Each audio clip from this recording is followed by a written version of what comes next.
Assalamualaikum warahmatullahi wabarakatuh. My name is Iwana Athirah binti Kamar Supardi. I am from AB6.1. My ID number is ASN210210128. Today, I will talk about different organizational culture between Malaysia and Germany, which based on several aspects such as how to greet people, what to call people, business cards, communication styles, and agenda. For Malaysia, greetings in a social context will depend upon the activity of the person you are meeting. In general, most Malays are aware of Western ways, so the handshake is normal. There may be slight differences through a few things to bear in mind include Malay women may not shake hands with men. Women can of course shake hands with women. Men may also not shake hands with women and may bow instead while placing their hand on their head like this. For Chinese handshake is light and may be rather prolonged. Men and women may shake hands, although the woman must extend her hand first. Many older Chinese lower their eyes during the greeting as a sign of respect. While for Indians, they shake hands with members of the same sex. When being introduced to someone of the opposite sex, nodding the head and smiling is usually sufficient. Among all cultures between Malay, Chinese and Indian, there is a general tendency to introduce and the most important person to the from the most important person to the lower ranking person, and the older person to the younger person, and woman to men.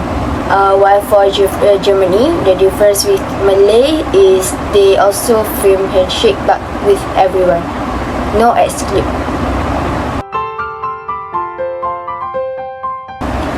For Malaysia, what to call people is based on their title or nickname, while for Germany, the title and surname until invited to call them by their first name, which is Herr and Frau.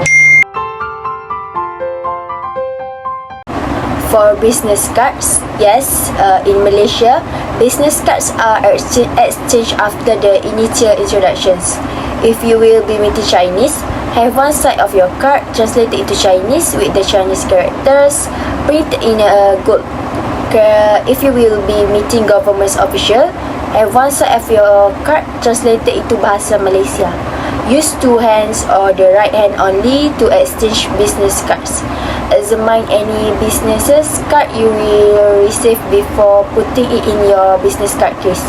The respect you show someone's business card is indicative of the respect you will show the individual in business.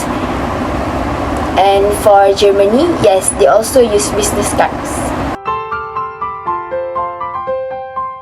Next, for the communication styles in Malaysia, as an extension to the need to maintain harmonious relations, Malaysians rely on non-verbal communication, such as facial expressions, tone of voice, and body language. For communication style, it tends to be subtle and indirect, and Malays may hint at a point rather than making a direct statement, since that might cause the other person to lose face. Rather than say no, they might say, I will try, or I will see what can I do. This allows the person making the request and the person turning into down to save face and maintain harmony in their relationship. While for Germany, Germans can have a direct communication style. This business is the norm in business there and should not be perceived as rude. There is also a clear separation between business and personal life. So if small talk does arise, stick to the impersonal topics such as sport, for example.